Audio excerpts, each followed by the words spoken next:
사도 요한이 요한복음을 기록한 이유가 바로 그거예요. 요한복음 20장 31절에 이렇게 이야기합니다. 오직 이것을 기록함은 너희로 예수께서 하나님의 아들 그리스도이심을 믿게 하려 함이요 또 너희로 믿고 그 이름을 힘입어 생명을 얻게 하려 함이니라. 그리스도가 하나님의 아들이신 것을 믿게 하고 그 이름을 힘입어 생명을 얻게 하려 합니다. 이게 요한이 요한복음을 기록한 목적이라는 거죠. 예수님을 하나님의 아들 그리스도로 믿는 것이 영원한 생명을 얻는 오직 유일한 길입니다. 우리가 예수님을 믿는다고 고백할 때 바로 이러한 믿음이 담겨 있죠. 예수님은 하나님의 아들이십니다.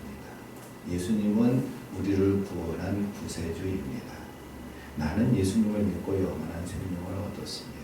이런 고백이 나는 예수님을 믿는다는 고백 속에 담겨 있어요. 그런데 역설적이게도 이러한 신앙 고백이 그리스도인의 입에서 나옴으로 인해 당대의 유대인들로부터 고난을 받게 되는, 박해를 당하게 되는 이유가 되었다는 거죠. 그리스도인들이 유대인들로부터 배척당하고 고난을 당하게 된 배경을 사도행전 15장에서도 찾아볼 수 있습니다. 이 사도행전 15장은 예루살렘 회의라는 제목의 글인데 이방인들에게도 복음이 전파되고 이방인들이 성령을 받았어요. 그리고 교회의 일원이 되었지요. 그런데 그 이방인들이 성령을 받고 교회의 일원이 된 것을 공식적으로 인정한 회의가 바로 사도행전 15장의 예루살렘 회의입니다. 여기서 가장 뜨거운 감자, 가장 논란이 되었던 것은 이방인들이 성령을 받고 그리스도인이 되었을 때 그들도 할례를 받아야 하는가 하는 문제였습니다. 할례는 유대인들에게 있어서 자신들이 하나님의 백성이라는 아주 절대적인 징표였습니다. 창세기 17장에서 하나님은 아브라함과 그의 후손들에게 할례를 행하라고 명하시고 이를 언약의 징표로 삼으셨어요. 그렇기 때문에 유대인들에게 있어서 할례는 하나님의 언약 백성이라는 표지요, 이방인과 유대인을 구별하는 징표였고 유대 공동체에 소속한다는 상징이기도 했습니다. 예수님께서 부활하시고 승천하시고 성령이 임한 후에 교회 공동체가 날마다 확장되지요. 그러니까 교회 안에 들어온 사람들에게 할례를 행하느냐 이런 문제가 대두된 거예요. 사도들이 복음을 전하기 시작할 때에 아무나 붙들고 복음을 전한 게 아니에요. 여러 지역으로 흩어져서 그 지역에 있는 회당을 찾아가서 거기에 있는 유대인들에게 예수 그리스도가 메시아라고 증언한 것이 복음의 시초입니다. 그리고 거기서 예수님을 믿은 사람들을 중심으로 교회가 세워졌어요. 그러니까 회당에는 유대교도 있었고 기독교도 있었고 공존하는 공간이었습니다. 그러다가 복음이 점점 이방으로 확장되면서 교회 공동체 안에 이방인들이 들어오기 시작했어요. 그리고 점점 더 많이 들어와서 유대인들보다는 이방인들이 더 많아지는 그런 시대가 온 거죠. 그러다 보니 기독교 교회 공동체도 점차 유대교와는 자신들을 구별하게 되는 거예요. 여러분 혹시 이방인들이 유대교 안으로 들어올 수 있는 장치가 있는 거 아시나요? 이방인들도 유대교 안에 그 유대교 공동체에 들어올 수 있어요. 어떻게? 하나님을 유일신으로 고백하고 율법을 지키면서 그들과 함께하면 이 세 가지 조건이 충족이 되면 이방인들도 유대인 공동체 안에서 유대인들과 동등한 대접을 받을 수 있었어요. 그러니까 교회 안에 이방인이 들어오는 것도 크게 문제가 되지 않는 자연스러운 일이었는데 그 이방인들이 유대인들보다 더 많아지니까 여기서 문제가 시작된 거죠. 그래서 기독교인들이 자신들을 진정한 새 시대를 여는 하나님의 백성이다 이렇게 이해하기 시작한 거예요. 그러니까 자신들만 유일한 하나님의 백성이라고 여겼던 전통 유대 공동체하고는 결별할 수밖에 없는 그런 지점이 생긴 거죠. 특히 유대교는 철저한 유일신 사상이었습니다. 여호와 하나님만 유일한 하나님이시다라는 믿음이에요.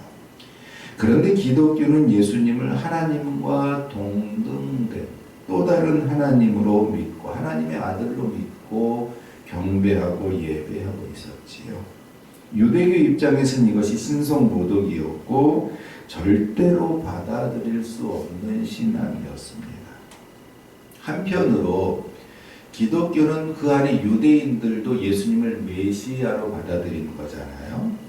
그런데 유대교는 예수님이 진짜 메시아라면 이스라엘을 로마의 압제로부터 해방시켜야 마땅한데 해방은 고사하고 기독교가 태동한 일에 얼마 지나지 않아서 예루살렘 성전마저 완전히 파괴되는 지경에 이르렀습니다. 그러니까 예수님을 메시아로 인정할 수 없었던 거예요. 이처럼 유대교와 기독교가 점점 더 멀어질 수밖에 없는 사이가 된 거죠. 예수님께서는 제자들이 머지않아 이러한 상황에 놓이고 그리고 이것이 그들에게 거대한 박해가 될 것을 알고 계셨기에 오늘 본문의 말씀을 주신 것입니다.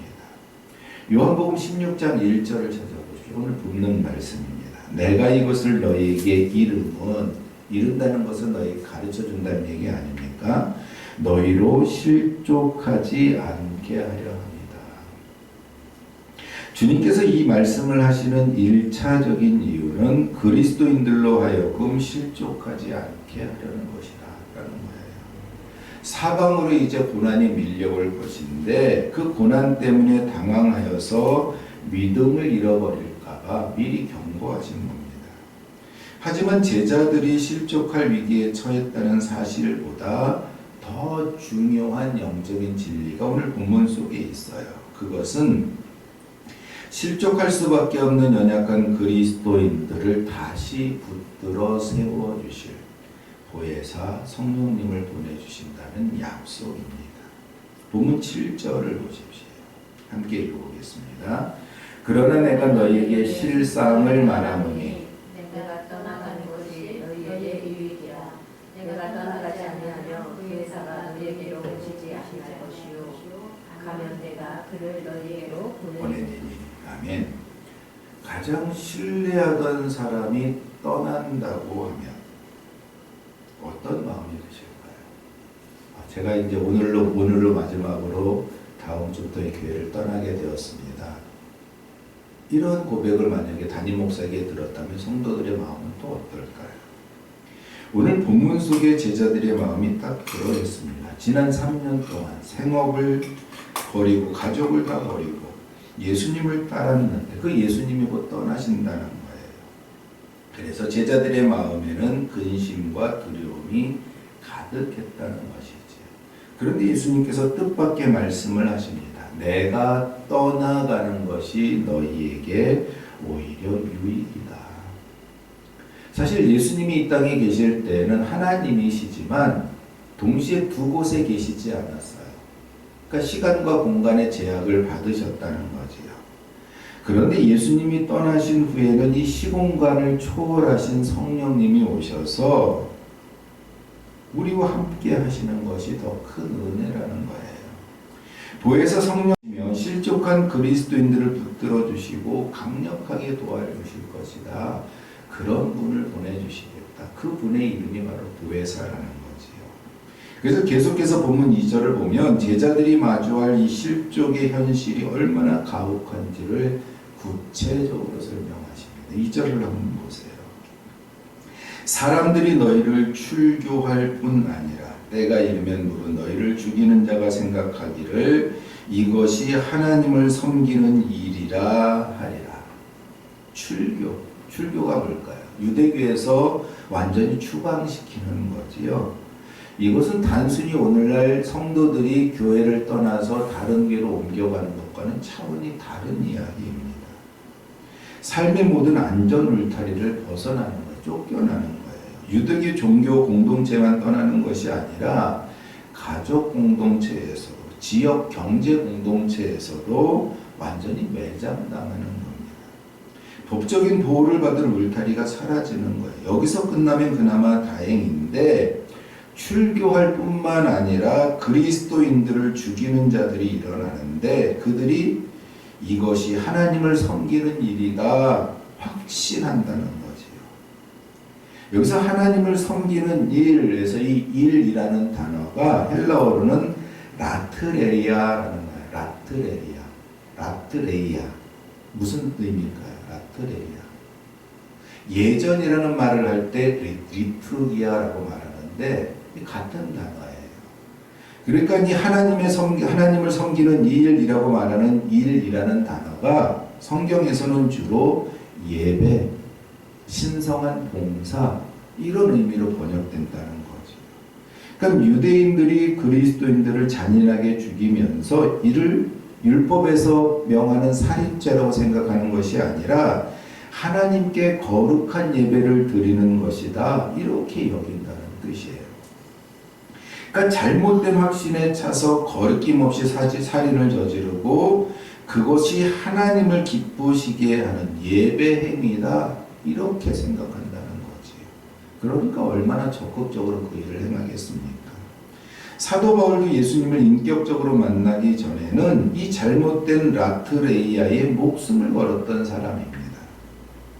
기독교 최초의 순교자인 스데반을 돌로 쳐 죽이는데 앞장섰을 뿐만 아니라 대제사장의 공문을 받아서 기독교인을 잡아서 옥에 가두고 죽이는 일을 하나님을 향한 거룩한 열심이라고 생각하면서 행하였던 사람이에요.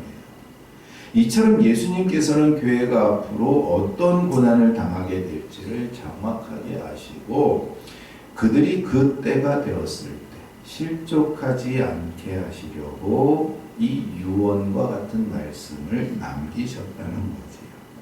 그런데 주님은 말씀만 덩그러니 남기신 것이 아니라 그 고난을 넉넉히 이길 수 있는 하늘의 능력, 곧 보혜사 성령을 보내셨습니다. 오늘 본문을 통해 우리에게 주시는 성령님이 하시는 세 가지 핵심적인 사역을 살펴보면서 은혜를 나누려고 합니다. 첫째로 성령님은 세상을 책망하시고 우리에게는 영적인 분별력을 주십니다. 세상을 책망한다. 여기 책망한다라는 말은 단순히 감정적으로 야단치거나 혼내는 것을 의미하지 않습니다. 무엇이 잘못되었는지 이 진리의 빛 아래서 명확하게 드러내어서 죄가 무엇인지 드러내게 하신다. 깨닫게 하신다는 거예요. 이것이 법적인 어떤 용어라는 것이죠.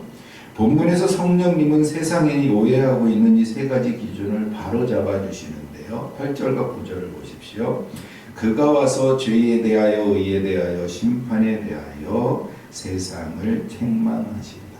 그러니까 죄가 무엇인지 의가 무엇인지 심판이 무엇인지 분명하게 알게 하신다는 거예요. 9절을 보십시오. 죄에 대하여라 하면 그들이 나를 믿지 아니하며.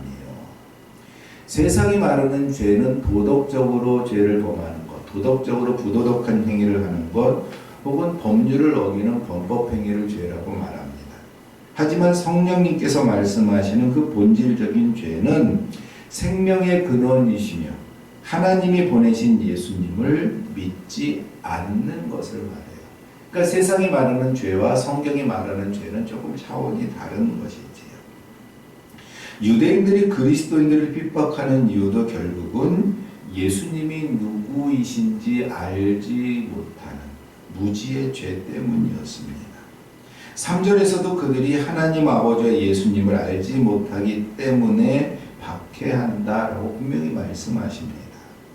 오늘날 우리에게 예수님이 누구이신지 영적으로 알게 하시고 그분을 구주로 믿게 하시는 분이 바로 보혜사 성령님입니다. 또한 성령님은 의에 대하여 세상을 책망하십니다. 10절을 보십시오. 의에 대하여라 하면 내가 아버지께로 가니 너희가 다시 나를 보지 못하며. 주님께서는 아버지께 가셔서 제자들이 다시 보지 못하는 것을 왜? 의에 대한 책망이라고 말씀하신 걸까요? 의에 대한 책망. 당시 유대 지도자들과 세상은 예수님을 향해서 이 자는 죄인이다, 신성 모독을 한 자다 라며 유죄 판결을 내렸습니다. 그리고 십자가에 못 박았지요. 세상의 눈으로 볼 때 예수님은 죄인이었고 그들을 처형한 자신들이 의로운 재판관이었습니다. 하지만 하나님은 죽은 예수님을 부활시키셔서 하나님 보좌 우편으로 올리셨지요. 이것이 하나님께서 세상을 향해 너희의 재판은 틀렸고 내가 살려낸 아들 예수가 진짜 옳다, 진짜 의롭다라고 선언하시고 최종적인 판결을 내리신 것입니다. 세상은 예수님께 죄인이라는 잘못된 판결을 내렸지만 성령께서는 예수님의 승천을 통해 세상의 불의를 책망하시고 예수님만이 의롭다라는 것을 증명하신 거예요. 과거 세상이 생각한 의는 눈에 보이는 행위였습니다. 할례를 행하는 것, 제사, 예식 등 율법적 행위를 하는 것이 의로운 것이었습니다. 하지만 예수님께서 부활하셔서 하늘로 가시고 눈에 보이지 않게 됨으로써 참된 의의 기준이 완전히 바뀌었어요. 예수님이 참된 의의 기준입니다.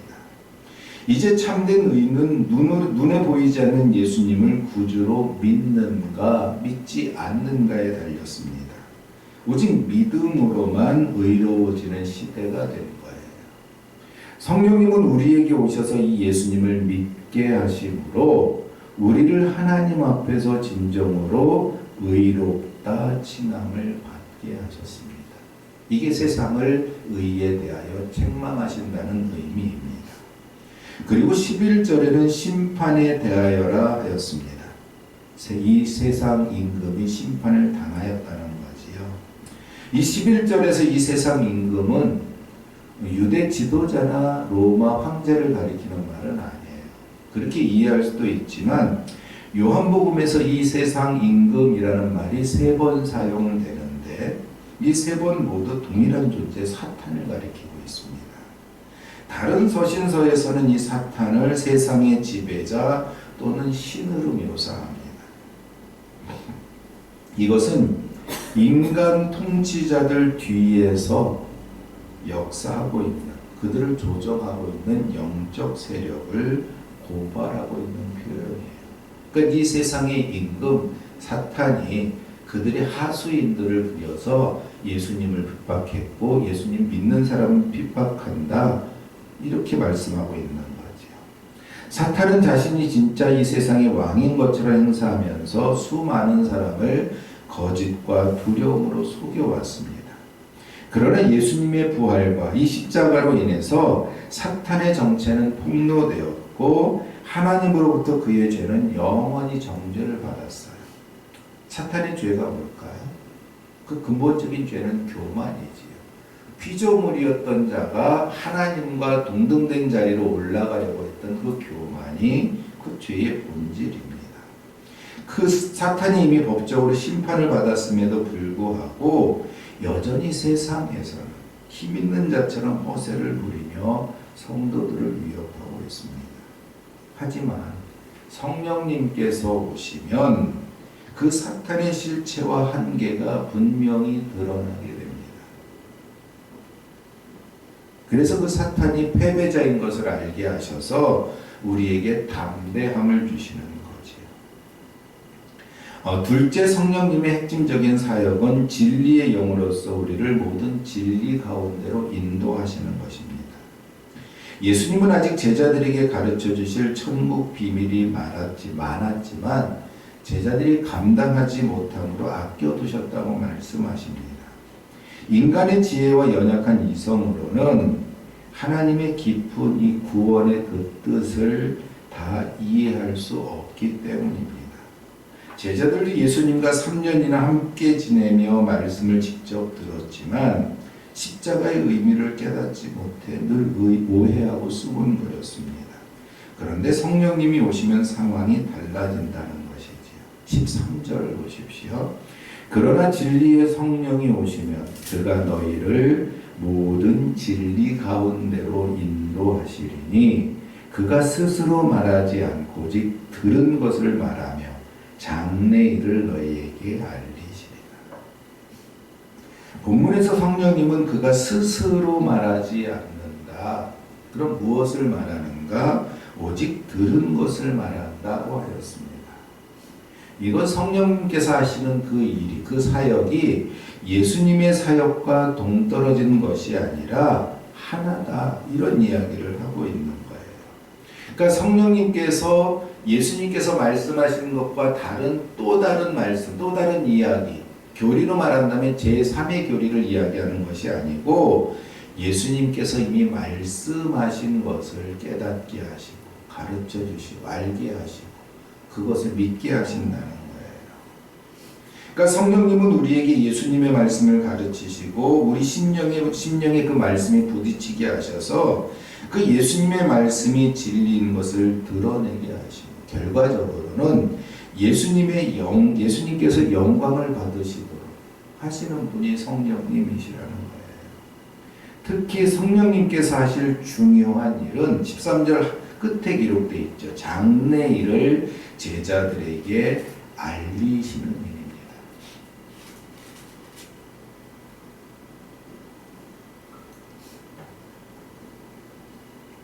여러분, 장래 일이라는 게 뭘까요? 앞으로 미래에 다가올 일들 아닙니까? 그러니까 여러분 성령을 받으셨으면 미래에 다가올 일들을 알고 계셔야 돼요. 잘 알고 계시나요? 그런데 본문은 그 의미가 조금 달라요. 여기서 이 장래에 해당하는 헬라어는 아득히 먼 미래를 알게 하는 어떤 점괘, 이걸 의미하는 단어가 아니고요. 지금 막 가까이 오고 있는 일들을 의미하는 단어입니다. 이 말씀을 하시는 시점은 예수님께서 십자가에 달리시기 불과 몇 시간 전이에요. 그리고 이제 곧 다가올 겟세마니 기도, 체포당하심, 고난과 십자가의 죽음, 그리고 사흘 뒤의 부활, 이게 바로 지금 가까이 다가오고 있는 장래의 일입니다.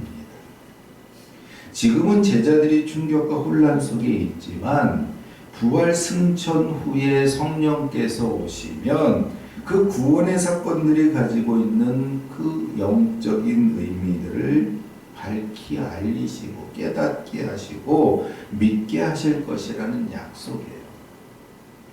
마태복음 11장 3절을 보면 여기에는 감옥에 갇힌 세례 요한이 제자들을 예수님께 보내는 장면을 기록하고 있어요.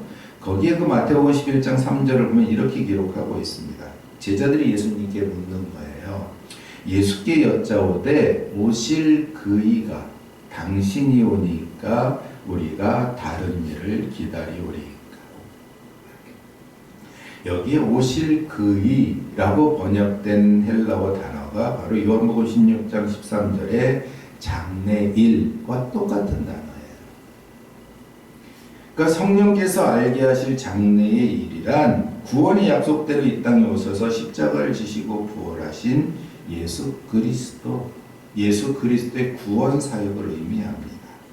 그리고 승천하신 후에 장차 다시 오실 그 약속에 이르는 예수님의 모든 구속사적인 사건을 가리키는 거예요. 그러니까 우리의 신앙은 내 힘과 머리, 내 얄팍한 지식으로 하는 것이 아니고 성령님의 조명을 받아서 비로소 그 말씀을 깨닫고 알고 믿게 되는 거죠. 그러니까 하나님의 선하시고 온전한 뜻이 무엇인지 분별하게 되는 거예요.